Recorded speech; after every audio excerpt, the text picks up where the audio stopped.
पुण्यातल्या मुंढवा इथल्या जमिनीच्या गैरव्यवहाराचं प्रकरण समोर आलेलं होतं आणि या संदर्भामध्ये दिग्विजय पाटील हे आता पोलिसांच्या समोर चौकशीसाठी हजर राहणार आहेत।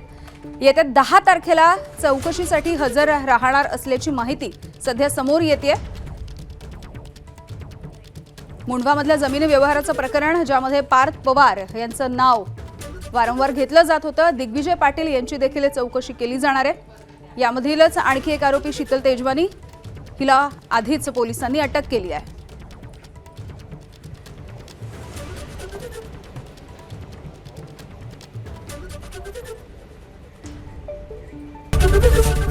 एबीपी माझा, उघडा डोळे बघा नीट।